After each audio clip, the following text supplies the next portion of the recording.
ઘણા બધા ગ્રંથો પુષ્ટિ માર્ગમાં છે, સ્તોત્રો ઘણા બધા છે, પણ સર્વોત્તમ કેવલ આને કહેવાય જે સર્વદા સર્વથી સર્વત્ર ઉત્તમ હોય એ જ સર્વોત્તમ હોય છે. ઘણા અમુક સમય માટે ઉત્તમ હોય પણ સર્વદા ઉત્તમ ન હોય. કોઈ વ્યક્તિ છે ને આ સમયે કામ ન પણ એ કાયમ કામનો ના હોય. ઘણા એક જગ્યા ને અમુક જગ્યા માટે ઉત્તમ હોય પણ સર્વત્ર ઉત્તમ ના હોય. એનું જે કોઈ કામમાં એની માસ્ટરી હોય કે હોશિયારી હોય તો એ કામ કરતો એ બહુ હોશિયાર હોય, એટલે સજાવટમાં હોશિયાર હોય, એનાઉન્સિંગમાં ના હોય, દરેક કાર્યમાં બધા ના હોય છે. પણ આ તત્વ કેવું છે? સર્વદા સર્વથી અને સર્વત્ર ઉત્તમ છે. અને એ તત્વ શ્રી વલ્લભની તત્વ છે. એના ઉપર આપણે ચર્ચા કરવાની છે.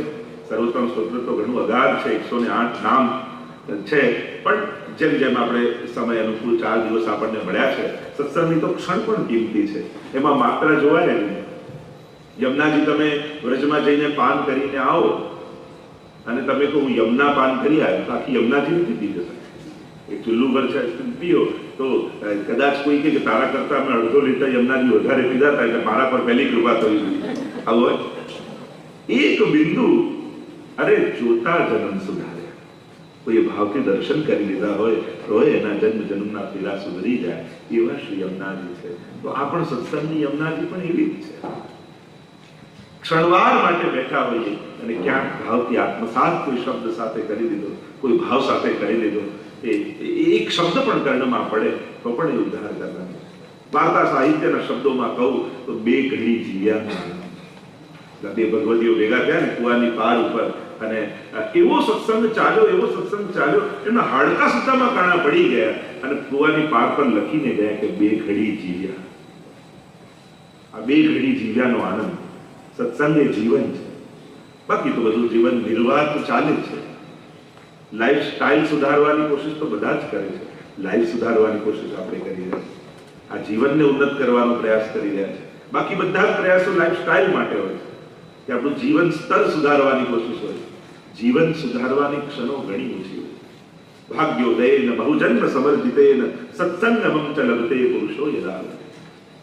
ભાગવતજી પણ કહે છે ભાગ્યોદયેન બહુજન્મ સમર્જિતેન. ભાગ્યનો ઉદય થાય ત્યારે સત્સંગ મળે.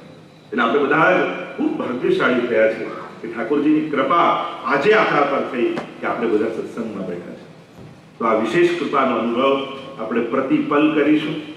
એક એક શબ્દો શ્રી મહાપ્રભુજીના એક એક નામ એવા પરમ અલૌકિક છે કે જેનું ઉચ્ચારણ, જેનું શ્રવણ પણ કૃતાર્થ કરનારું છે. તો આ સર્વોત્તમ સ્તોત્ર, જો આપણે ત્યાં ગ્રંથો અને સ્તોત્રો, પુષ્ટિમાર્ગનો એવો વિવેક છે કે ઉપદેશાત્મક ગ્રંથો અને વિરહાત્મક ગ્રંથો આ ઠાકોરજીની સન્મુખ નથી ગવાય. ઘણી વાર લોકો પૂછતા પણ હોય છે સિદ્ધાંત દ્રશ્ય ઠાકોરની સન્મુખ કરાય, નવરત્ન કરાય, તો જેમાં ઉપદેશ હોય એ ઠાકોરજી આગળ નથી કરતા. કારણ કે ઉપદેશ આપણા માટે. જેમાં ગુણગાન હોય, સ્તુતિ હોય એ પ્રભુ આગળ કરાય, લીલાના વર્ણન હોય એ પ્રભુ આગળ ગવાય. અને બીજું વિરહ ઠાકોરજી આગળ નથી કરતા. કારણ કે ઠાકોરજી સામે બિરાજતા હોય, ઠાકોરજીને એમ થાય કે હું સામે બિરાજું તો રડે છે કે વિરહ કોનો કરે છે, હું સામે તો છું. પણ પુષ્ટાયેલા સેવ્ય જે ઠાકોરજી એમની આ સત્સંગમાં કરી શકાય. સત્સંગમાં પ્રભુ સત્સંગ માટે જ બિરાજેલા હોય છે. અને એટલા માટે ગ્રંથ જેમાં ઉપદેશ હોય, ઠાકોરજીની આગળ આપણે ચિંતા કાપી ન કરે, ઠાકોરજી મને તો જરાય નથી, તું ના કરીશ અને તારી ચિંતા મને થઈ જશે. એટલે પ્રભુને કહેવાની કે જરૂર, સંભળાવવાની જરૂર ના હોય કે ચિંતા ના કરતો પ્રભુ લૌકિક ગતિ નહીં કરે. ગીતાજી પણ સંભળાવીએ ઠાકોરજીને, પ્રભુ કે મને તો મોડે જ છે, આ બધું તું કર, મને તો યાદ જ છે. પણ વિધાન છે, અમુક ગ્રંથો અને સ્તોત્રો પ્રભુ શ્રવણ કરીને પ્રસન્ન થાય છે. તો જ્યાં સ્તુતિ અને ગુણગાન હોય પ્રભુ આગળ કરીએ, ઉપદેશ હોય એ આપણા સમજવા માટે. સર્વોત્તમ સ્તોત્ર કહ્યું છે, સ્તુતિ છે. જેમાં સ્તુતિનું વર્ણન હોય એને સ્તોત્ર કહેવાય, જેમાં ગુણગાન હોય.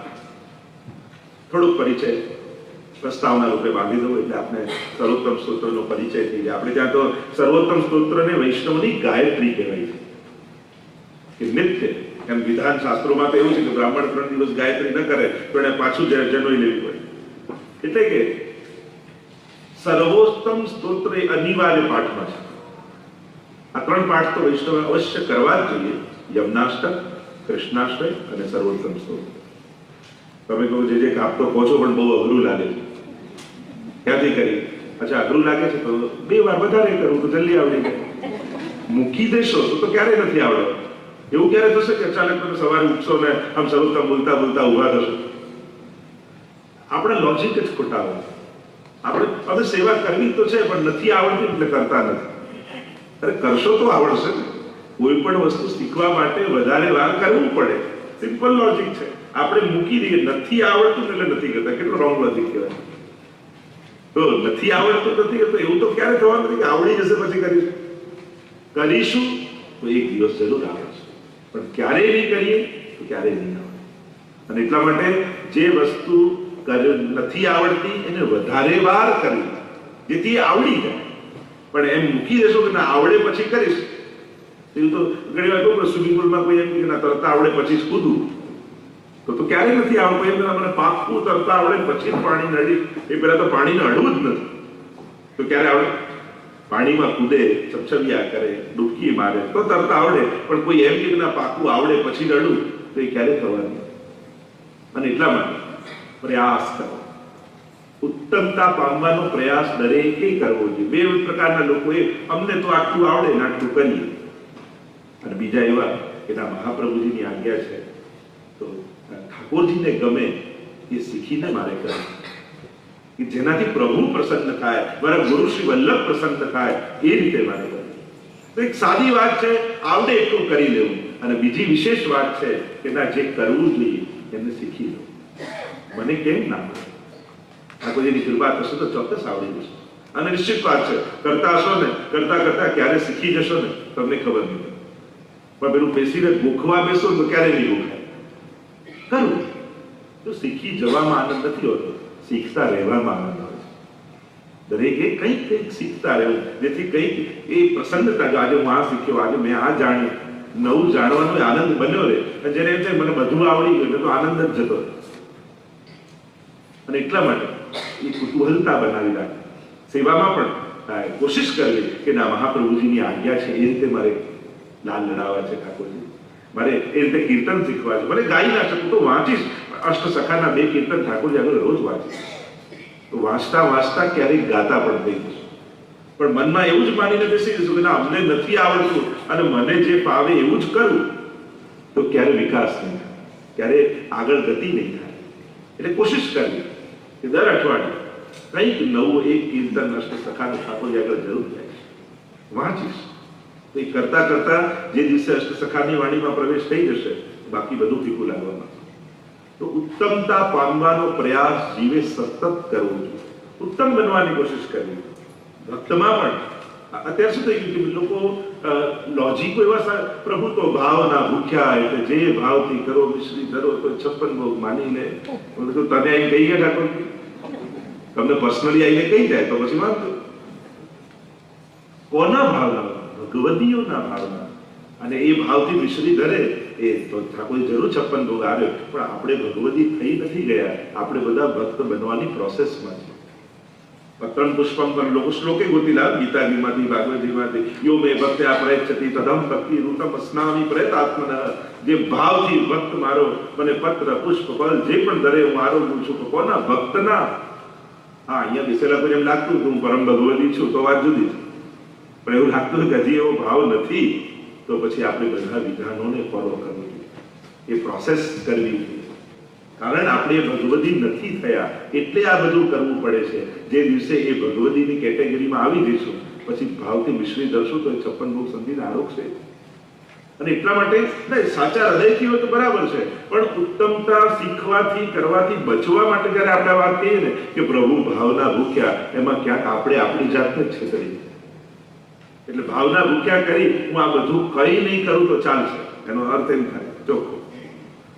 તો એ ક્યાંક પોતાની જાતને છેતરવાની વાત આવે છે. કોશિશ એ કરવી કે મને કેમ ના હોય, હું શીખીશ, હું પ્રયાસ કરીશ. હા, અહીંયા જેટલો સમય જેવી અનુકૂળતા એ પ્રમાણે ઉત્તમતા કરવા માટે વધારે સાધનો કરવા એવું નથી હોતું. જે મિશ્રી ભોગ ભલે ધરતા હોય, આપણે વધારે ન ધરતા તો ત્યારે કોઈ મોટો ઉત્સવ આવે તો એની કેસરી કરીને ધરી શકીએ ને, કેસરવાળી કરી સહેજ કંઈક અધિક અને ઉત્તમ કરવાનો પ્રયાસ. તો એમ લાગે ઉત્સવ છે આજે વિશેષ કંઈક કરે. તો સર્વોત્તમ સ્તોત્ર જો આછો પરિચય આપે. શ્રી મહાપ્રભુજી 52 વર્ષ આ ભૂતલ પર બિરાજે. આપનો આ ભૂતલ પર બિરાજવાનો વર્ષ 52 વર્ષ મહાપ્રભુજી ભૂતલ પર બિરાજે. નાની વયથી જ્યારે ઉપવિત 7 વર્ષમાં મહાપ્રભુજી ધારણ કર્યું અને આપ 9 વર્ષની આયુથી તો આ પૃથ્વી પરિક્રમા કરવાનો પ્રારંભ કરી દીધો. ત્યાં દિગ્વિજય કર્યો. એની પણ કથા આપણે જ્યારે કનકંતા અભિષેકનો આનંદ કરીશું ત્યારે એનો પણ દર્શન આપણે કરીશું. કઈ રીતે શાસ્ત્રાર્થમાં દિગ્વિજય આદિ કર્યો. 3 વાર મહાપ્રભુજીને ભગવદ આજ્ઞા થઈ કે આપ હવે લીલામાં પાછા પધારો. 3 વાર ભગવદ આજ્ઞા. અને એ 2 વાર આજ્ઞા ન માની શક્યા એનો ખેદ મહાપ્રભુજી, કારણ મહાપ્રભુજી હજી દૈવી જીવોને શરણે લેવાના હતા, ભાગવતજી પરની ટીકાઓ પ્રગટ કરવાની હતી. જે માટે આપ ભૂતલ પર પધાર્યા હતા એ કાર્ય હજી બાકી હતું. એટલે 2 આજ્ઞા મહાપ્રભુજી ઠાકોરજીની ન માની. આજ્ઞા જાતા પૂર્વ ગંગા સાગર સંગમે યાગથી પશ્ચાત મધુવને અંતઃકરણ પ્રબોધ નામનો મહાપ્રભુજી ગ્રંથ લખ્યો છે. કારણ કે એ આજ્ઞા ન માનવાનો એવો ખેદ મહાપ્રભુજીને થયો અને પોતાના અંતઃકરણને સંબોધી મહાપ્રભુજી 16 ગ્રંથમાં જ આવે છે અંતઃકરણ પ્રબોધ નામ. પોતાના અંતઃકરણને ઉપદેશ આપી રહ્યા. અંતઃકરણ મદ વાક્યમ સાવધાન તયા શુણી કૃષ્ણ કૃષ્ણાત પરમ નાસ્તિ દૈવમ વસ્તુતો દોષ વર્જિતમ ચાંડાલી ચેત રાજપત્ની જાતા રાગના ચ માનિતા કદાચિત અપમાને વા મૃતકાક્ષતિર ભવે. અદ્ભુત ગ્રંથ, અદ્ભુત ગ્રંથ. આપણને ઘણીવાર 16 ગ્રંથમાં શું પેલા 2-4 ગ્રંથો જાણતા હોય, સાંભળતા હોય, નવરત્ન, કૃષ્ણાશ્રય, સિદ્ધાંત, પણ આ બધા ગ્રંથો પણ બહુ સમજવા જેવા. અદ્ભુત ગ્રંથ છે અંતઃકરણ પ્રબોધ. પોતાના, કારણ કે બાકી બધા ગ્રંથો કોઈ ને કોઈ વૈષ્ણવને નિમિત્ત બનાવીને મહાપ્રભુજી ઉપદેશ આપ્યો, પણ અંતઃકરણ પ્રબોધ એવો ગ્રંથ છે કે જેમાં મહાપ્રભુજીએ સ્વયં પોતાના અંતઃકરણને ઉપદેશ આપ્યો. અને જ્યારે કોઈ પોતાની સાથે વાત કરતો હોય એનો આનંદ કંઈક જુદો છે. પોતાના અંતઃકરણને ઉપદેશ આપ્યો. અને 2 આજ્ઞા ન પાડી. તમને ગંગા સાગરમાં આજ્ઞા થઈ, મધુવનમાં આજ્ઞા થઈ. સ્વયં ઠાકોરજીએ કહ્યું, હવે શ્રી વલ્લભ આપનો વિરહ મારાથી સહન થતો નથી, આપ ફરી લીલામાં પધારો. અને જ્યારે 3જી આજ્ઞા થઈ ત્યારે મહાપ્રભુજીને કહ્યું કે હવે ઠાકોરજી બોલાવી રહ્યા. ત્રિદંડી સંન્યાસ ગ્રહણ કરી મહાપ્રભુજીએ 40 દિવસ સુધી અનશન વ્રત, મૌન વ્રત. શ્રી મહાપ્રભુજી બનારસમાં ગંગાજીના ઘાટ ઉપર, હનુમાન ઘાટ પર એક ગોપીને ધારણ કરીને બિરાજ્યા છે. મૌન વ્રત લીધું છે. 40 દિવસ મહાપ્રભુજીને વ્રત ધારણ કરે થઈ ગયા. અને જ્યારે બધાને સમાચાર મળ્યા છે કે શ્રી મહાપ્રભુજી હવે લીલામાં પધારવાની તૈયારી કરી રહ્યા છે, અને ત્યારે આપના બંને લાલજી ગોપીનાથજી અને ગુસાઈજી નાની વયના આવ્યા છે. મહાપ્રભુજી બિરાજ્યા છે તે ગંગાજીના ઘાટ પર. સાષ્ટાંગ દંડવત પ્રણામ કરી અને વિનંતી કરી કે અમારા માટે શું આજ્ઞા છે. મહાપ્રભુજીએ મૌન વ્રત લીધેલું છે એટલે પોતાની આંગળીથી એ ગંગાજીના પરમ પાવન ઘાટ પર પથરાયેલી રેતી ઉપર મહાપ્રભુજીએ શિક્ષા શ્લોકી નામનો ગ્રંથ લખી ઉપદેશ આપ્યો. યદા બહિર્મુખાયમ ભવિષ્યત કથમ ચન તદા કાલ પ્રવાહસ્તાદે ચિત્તાદયો સર્વથા ભક્ષયિષ્યન્તિ ઉષ્માનિતિ મતિર્વમ. અને જ્યારે મહાપ્રભુજી અદ્ભુત ગ્રંથ આ શિક્ષા શ્લોકી લખ્યો, યદા બહિર્મુખાયમ, જાણે સમગ્ર વૈષ્ણવ સૃષ્ટિનો ઉપદેશ આપતા હોય એમ લખ્યું કે જો તમે બહિર્મુખ થશો તો આ કાલના પ્રવાહમાં વહી જશો. પ્રભુની સન્મુખતા રાખજો. જો આ કલિકાલથી બચવા માટેનો એક જ ઉપાય છે. તમે વધારે કાંઈ બહુ સેવા કદાચ ન કરી શકો તો વાંધો નહીં, પણ ઘરમાં એક સંસ્કાર એવા જરૂર રાખજો. કદાચ રોજ થાય તો રોજ, નહીં તો રવિવારે રજા હોય ત્યારે ઘરના બધા જ લોકો ઠાકોરજીની સન્મુખ 5 મિનિટ આવીને બેસે. સન્મુખતા એ સૌથી મોટો સન્મુખ છે. કદાચ બહુ સાધના, આરાધના, પાઠ, કીર્તન તમે ન કરી શકો તો એટલું જરૂર કરજો કે પ્રભુની નજર મારે, એની દ્રષ્ટિ પડશે. જો આપણને એ દેખાશે ત્યાં, પણ એ મને જોઈ રહ્યો છે એવો ભાવ રાખીને પણ ઠાકોરજીની આગળ ઉભા રહો. 5 મિનિટ પણ એની સન્મુખતા, એની દ્રષ્ટિમાં મંગલ છે, એની દ્રષ્ટિમાં શુદ્ધતા છે, એની દ્રષ્ટિમાં આનંદ છે. એની દ્રષ્ટિ પડશે તો એ તમારા દુર્ભાગ્યો ટળી જશે. એક વસ્તુ યાદ રાખો, આપણે કોઈને મદદ કરી શકીએ છીએ પણ સુખી નથી કરી શકતા. તમે કોઈની ગમે તેટલી હેલ્પ કરો પણ એવી ગેરંટી નથી આપી શકતા કે આ સુખી જ થશે. સુખ તો કેવલ ભગવાન આપી શકે. અને એટલા માટે બીજું ભલે કાંઈ ન કરો પણ આટલું જરૂર આગ્રહ રાખજો. ઘણી વાર ભાઈઓ એમ કહેતા ગમે ત્યાં તો બધું જ થાય. પૂછે કોણ કરે તો કે ઘરવાળા. તો ઠાકોરજી કેવલ ઘરવાળાના નથી, એ આખા પરિવારના માટે હોય. એટલે એટલો આગ્રહ પ્રભુની આગળ એમની સન્મુખ આવીને દંડવત કરવા. એક નિયમ એવો દરેક ઘરના સદસ્યનો હોવો જોઈએ કે ચલો શનિવારે યા રવિવારે જ્યારે પણ રજા હોય ત્યારે ઘરના બધા જ ભેગા મળી ઠાકોરજીના એ દિવસે ચરણસ્પર્શ જરૂર કરે, ઝાડી સાથે ભરે, અને બને તો બ્રહ્મ સંબંધ મંત્ર ઠાકોરજી આગળ બોલીને ચરણારવિંદમાં તુલસી દળ સમર્પિત. બીજું વધારે કઈ ન કરો તો આટલું 5 મિનિટનું કાર્ય છે. આપણે ઇન્ડિયામાં જઈને દૂર જઈને ઝાડી ભરવા જઈએ છીએ મહાપ્રભુજીના બેઠકજીમાં, પણ ઘરે ઠાકોરજી બિરાજી છે, એમની ઝાડી ક્યારે નથી ભરતા. એનું ફળ એ જ છે.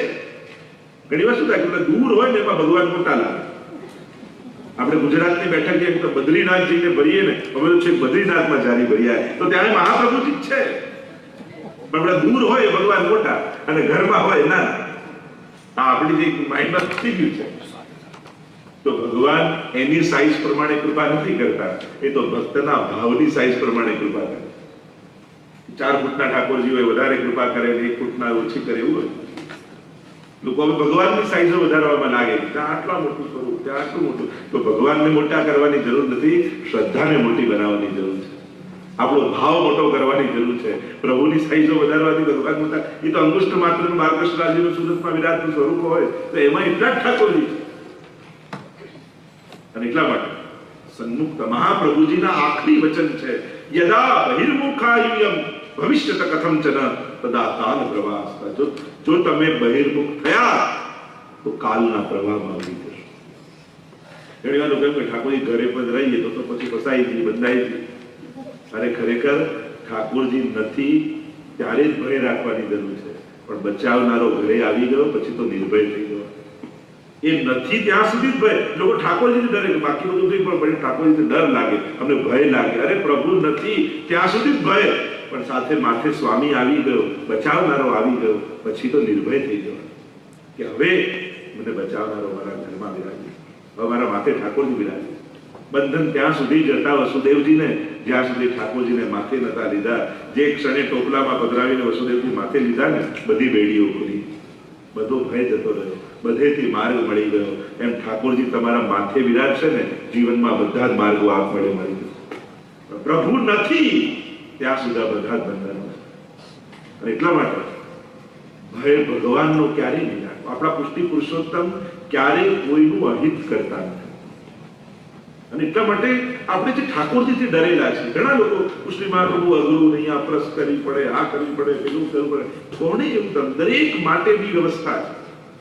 આપણે મર્યાદી વૈષ્ણવને જોઈ લીધા એટલે માનું બસ આવું કરીએ તો જ પુષ્ટિ માર્ગી થઈએ, એવું નથી.